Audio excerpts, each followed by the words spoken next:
Welcome Okay, got it. to One Humanity Community for Mother Earth. Hannah, you were recommended by one of my close friends, Helen. So I would love to have conversation with you.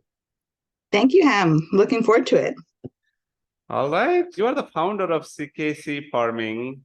Please Mhm. tell me a little bit more about it. I'm really excited to know about it because I call myself farmer. I love farming. I have little land in Silver Spring, and I just my backyard. So I just do little farming here. Well, here's So grand irony. I call myself a farmer. I run a farming nonprofit. So I actually have really no background in farming.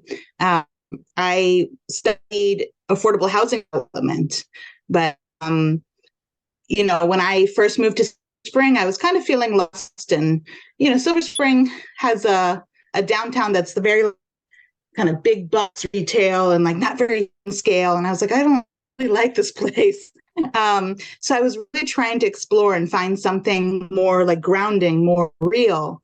So I'd run through the neighborhoods and I came across what was then Koiner Farm, which is a small urban farm in downtown Silver Spring. And I was just so struck by this plot of land, and there was this old man out there farming, Charlie Koiner. He was, I think, 96 when I met him. So already quite elderly, but he was managing this entire acre all by himself and would bring his produce to the Silver Spring Farmers Market. And I was just in awe. So I started volunteering with him, and found out that him and his daughter, they wanted to put this farm in trust. They wanted it to be there forever. And kind of, share that with the next generation. But they didn't have an expertise in how to do that. And that is my background, setting up land trusts. So I did that. I set up the Charles Koiner Conservancy for Urban Farming with another woman named Kate Medina. So the both of us, we founded the nonprofit it was 2018 or officially 2019. But I had been working with Charlie since 2016. wonderful. I read about the organization, and I'm really fascinated by its history Yeah. and mission, vision. I would love to come one day, and tomorrow I would love to come, but tomorrow I'm planning to Yeah. go to Baltimore, unfortunately. Oh. Yeah, but at some point I would definitely would love to come. Sure. Yeah, could you please share about mission and Mhm. vision of Mhm. CKC farming? Absolutely. Yeah. So as I mentioned with the story of Charlie Koiner, it was just really incredible to see this man who had, practically 100 years of farming history and knowledge, getting the experience of learning from him. I was just, it felt so special. And then I realized that, wait, no one else is learning from him. He's just doing his thing. And how sad that would be if 100 years of that farming knowledge just disappeared. So again, that's where kind of Kate and I, as we set up this land trust, thought about. So the mission of our nonprofit is really to train the next generation of sustainable food innovators. So we're not quite the typical farming nonprofit. Like we're not, training future farmers. We are very aware that, few and far between of our interns or volunteers will be, traditional farmers or even non-traditional farmers. But whether they, study environmental science or, just do something in the kind of the related fields, that's enough for us. We want them to just reconnect with the land, reconnect and understand how to grow the food they eat. And again, have that appreciation for, man, the amount of energy that goes into growing one single squash. And the vision of the nonprofit has kind of grown larger than just, direct farm education. It's really become this, the property where we work in downtown Silver Spring has become this like hub of neighborhood activity, very different than like a park or a library where you come in your own little, group. People really do cross connect here through the experiences they have, whether they're so it's really about helping people reconnect with each other as well as with food and land. So it's a very special place, and we're trying to expand beyond our flagship farm in downtown Silver Spring so that every neighborhood has something like this, that they don't all have to come down to Koiner Farm. Wow. So we're on expansion. Wow, wonderful mission and Yeah. vision. I'm really excited to come and see and meet other people, like-minded people. Always a great joy to meet like-minded people Yes. there. Yeah. When I met Galen, I was so happy to share our thoughts and similar plan we have. Yeah. About you, Hannah, I'm just curious, how were you when you were growing up, and how your interest, your passion evolved? Could you please Yeah. share? Absolutely. I really appreciate this question, Ham. I thought that was fun to have that in there, in your list of questions, because it really says something about people when you look back on their upbringing. And I have to say, I was a very stubborn kid. If someone told me no, I would say why. Inquisitive, and I think it really shows today, because I think being, first off, a woman executive isn't always easy. There's still a lot of boys club stuff going on out there. I have to work through that. So I think being stubborn helps. And as I mentioned before, really, I didn't have any kind of gardening. Of course, my mom had a beautiful growth of that. I think surely that had a little influence. But as I mentioned, my passion was housing, affordable housing, making sure everyone has the right to housing, and with that, land rights. So I think so I have more of a housing and land rights background, but again, ended up translating just fine for putting farmland in trust, and particularly urban farmland. It made sense to me that build all the affordable housing you want, but if there aren't resources around that housing, if you just build it in the middle of nowhere, that doesn't make for a good quality of life. So having housing next to farmland, next to the library, next to the where you're going to go shopping, I mean, that is urban planning, and that is my background. So I made it, in trying to build more sustainable, walkable communities that have all of that. And, again, growing up, I think, when I was in elementary school, they, brought us out to see a farm, right? Once. So you just get this glimpse of what a farm is. And mostly kids remember, I remember petting a sheep. But we're really trying to change that experience by having neighborhood farms where children from the local elementary schools, they actually walk over multiple times a year. So they come in the spring and the fall, and, they're welcome to come other times of the year because they live in the neighborhood, they come with their parents, and really see what it means for a farm to operate, and to be a part of that. So yeah, trying to change that equation.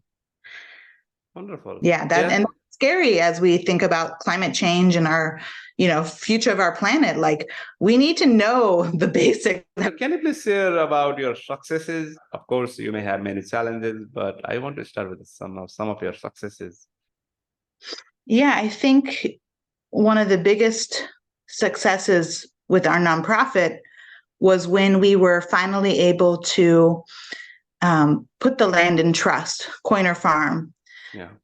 And this was through a process called an easement, so a conservation easement. And so we worked with our statewide land trust, which is Maryland Environmental Trust, MET.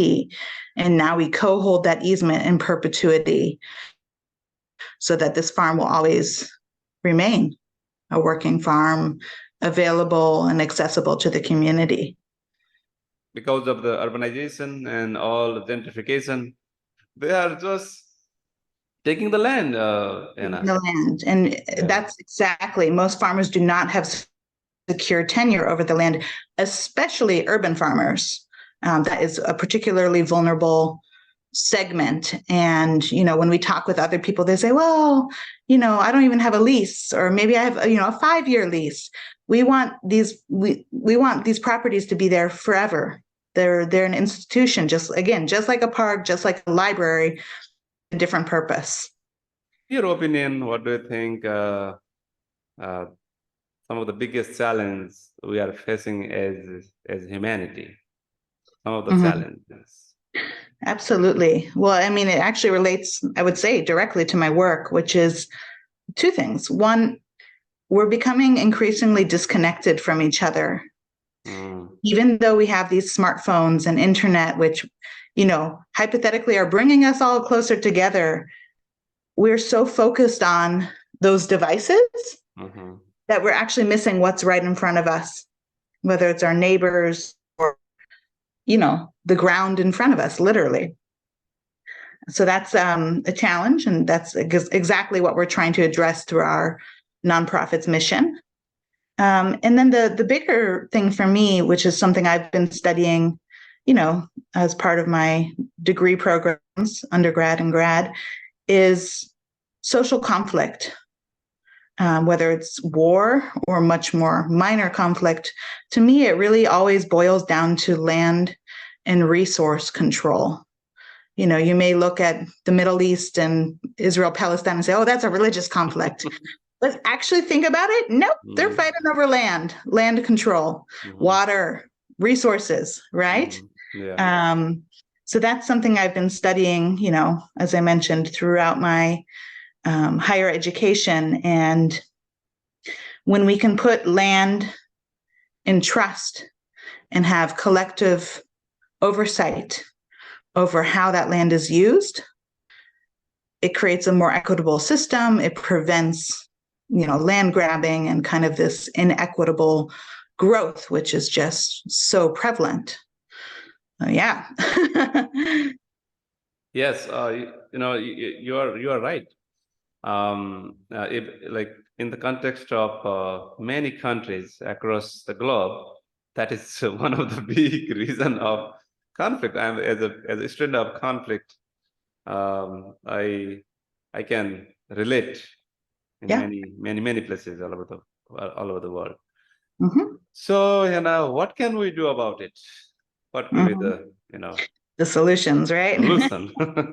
Well, as I mentioned, putting land in trust, whether it's farmland or housing, all of these, the basic resources and basic things that we need in life, to me, they shouldn't be for profit. So food, water, housing, whatever else you want to add to that list that are the essentials, they should not be for profit. And again, that's just the reverse of where we're trending as a society. But there are, small movements amongst us trying to flip that. So there's the community land trust movement, which is more of a housing movement. But that's a very effective tool so that housing stays permanently affordable. And you don't have these horrible situations where people get, forced out of the neighborhoods where they've grown up and away from all their social network because they get priced out. More collective and equitable planning, definitely. I'm curious, Anna, what are some of your favorite books that you would like to recommend? Absolutely. Well, I definitely am an avid reader. I wasn't always. I think I grew up dyslexic and no one, figured that out. But now maybe it's reversed. But the books that I'm going to recommend him today are related to this line of work, just because, I'm thinking whoever to this podcast might be interested. So first off, I would recommend Community Land Reader, a collection of short nonfiction pieces about people around the world who are organizing their communities and fighting back against, the big developers and just what we've been talking about. So it's inspirational. There's another book, it's called The Urban Homesteader, The Urban Homestead. So it's kind of taking, the old concepts of what maybe our grandparents used to do with preserving food and, taking produce off the farm and knowing how to pickle and cure, and teaching us how to do that again in an urban context, since, at least here in the US, so many people do live in a very urban setting, and we don't have root cellars anymore, but there are still techniques that we can use so we can be more sustainable and think about food in a different way throughout the year. And one more book I would recommend, just as kind of a case study on some of, the stuff, it's called Streets of Hope. So when I was a student in Boston, there was this amazing local community with, all their own resources. So Streets of Hope, that's really what got me started on this path. Wow. I think these books are really helpful. I would love to read too. Yeah, absolutely. These books. All right. This is kind of hypothetical question, Anna. If you could go back and give your 16-year-old self one piece of advice, what would it be? Yeah, I was thinking about this. I mean, I really had my head on straight, I think, from a pretty young age. I was already, very involved in my professional mind. Wow. So, luckily I had that going for me. But I think, I don't know, I just feel like there's so much missing in our public education system for like basic life skills, whether it's understanding how to use credit cards or have a savings account or personal things like mental health. I really wish I had more of that growing up. And I don't really blame anyone, but it's just, how it was. That would have been very helpful to have, knowledge of what, I had all these fears growing up and I didn't know what they were. And now, of course, you can diagnose dyslexia. So that's, something I wish we had more of for our young people. Yeah, it coincides with my plan. In fact, what advice would you give to someone starting out career in farming, maybe? Sure. Yeah, entrepreneur or Yeah. yeah. Well, I have some very, serious advice, which is this for-profit farming model, which, again, we see all around us. It's just not sustainable. So if you're, kind of thinking about things differently, you've got to look into a nonprofit farming model, right? Because we all say, we want fair wages and, good labor conditions for people who are, growing our food. We want good quality produce. How to raise a fund, how to become more sustainable. So do you face similar challenges or in terms of, Sure. raising Well, funds? I think it's a little different with a farming nonprofit because we do have revenue from the sale of produce. And certainly it's a very small part of our budget because we do have a lot of staff hired to do education work. And again, we're not just producing food. Maybe we'd only need one staff. We're doing just that. But I think when, Kate and I, we give lectures on actually this model and how to make it financially sustainable. Think of all of these different avenues. It's a very diverse portfolio for us. So we've got our income from the sale of produce and, sometimes for events, we can make money, as like guest lecturers, get a speaker fee. We've got individual donors. So we like to think of our neighbors as friends of the farm. And they may give, $10 a month. But if you've got 100 people doing that, that's a very sustainable income. And it's not just about them giving money. It's really an avenue for them to feel a sense of belonging, that this is for them. They're a part of it. They're contributing. They're helping sustain. And then you have grants from private foundations. You've got your federal, state, and local support from the government. And what else do we say? That's already a lot of different resources at your fingertips. So we do actually think it's sustainable. But yeah, nonprofits for sure. It's a struggle, but it's just for us a different way to understand food production. Right. You have multiple resources that you can tap Yeah. into. So yeah, great. Mhm. Great. If you could be remembered for one thing, because I'm asking this question because I'm a kind of futuristic guy, you know. I'm Mhm. my one of my close friends says, you know what? You are all thinking about future and future. Forget about them. Think for now. You are Right. thinking for your grandchildren, their children, and others. And I Yeah. say, you know, what do you expect from me? I am a climate change activist. Uh, maybe I'm thinking too much about future. But um, what could be one thing that people remember you, Hannah? Yeah, I think more than anything, what I've realized is the physical piece of my work, whether it's housing or, farming or land, that's actually very much second matter of priority. For me, it's about people and community organizing.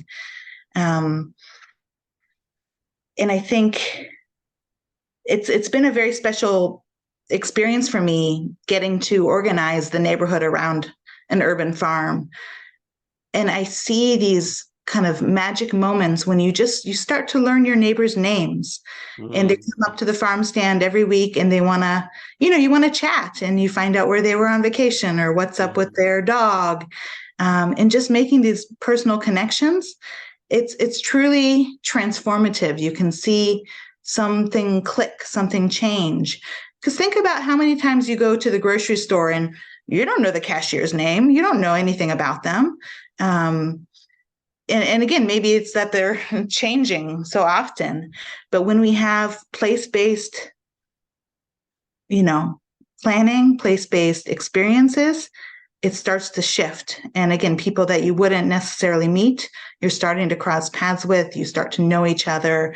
So I would like to be known for that, and, hoping that other people follow in that footsteps of, again, even think about where you live, whether it's in an apartment building, how many people on your floor do you actually know by name? Or in a single family home, looking up and down your block, how many homes can you go before you realize, I don't know these people? mhm. And try to expand that. Try to know everyone on your block. Yeah. It changes things.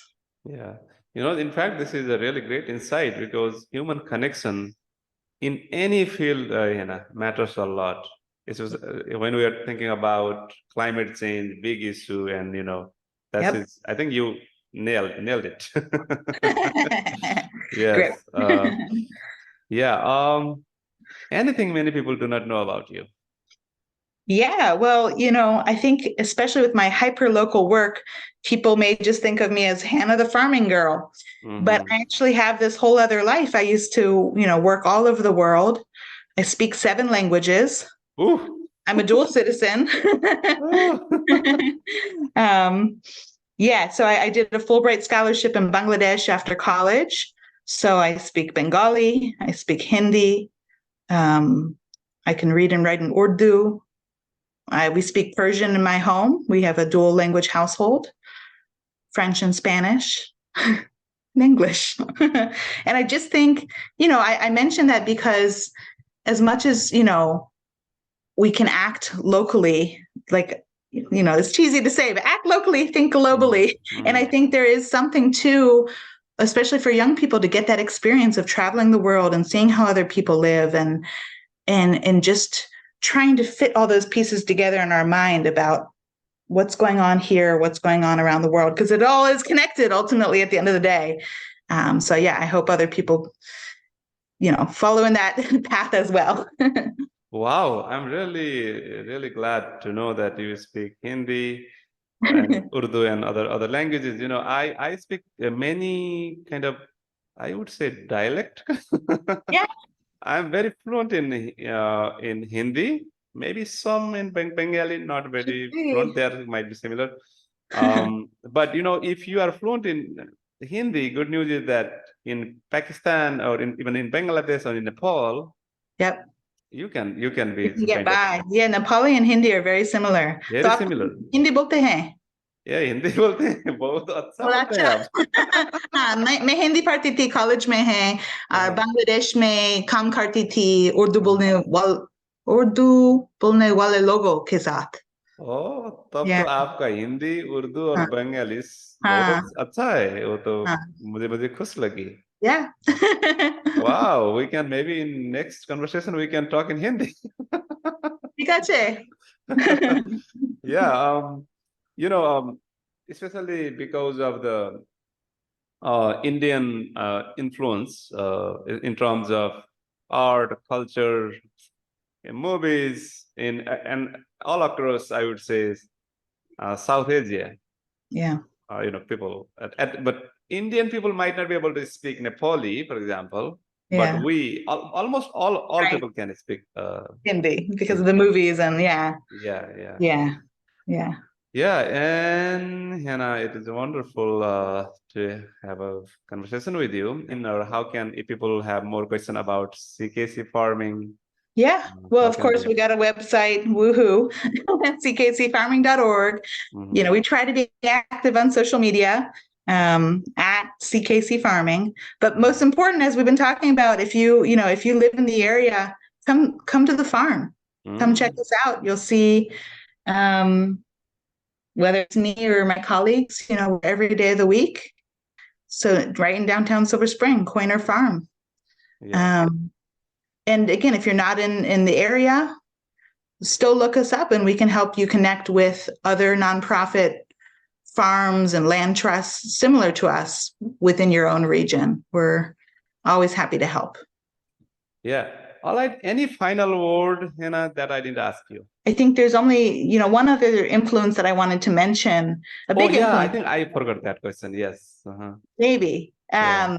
And it's not even a specific person. It's just I was able to attend a women's college after high school. I went to Wellesley College outside of Boston, and it was truly transformational for me. As I mentioned, again, growing up, I was a stubborn girl. But if I didn't have that experience, I'm not really sure where I'd be today. That was very, very helpful as a young woman to have that kind of nurturing community to allow me to become a leader. Wonderful. Yeah. Thank you so much for pointing this out. Yeah. Great. Thank you so much, Anna. Thanks, Ham. Dhanyavad. Dhanyavad. Have a wonderful time. Bye. Khuda Hafiz. Khuda Hafiz. Bye-bye.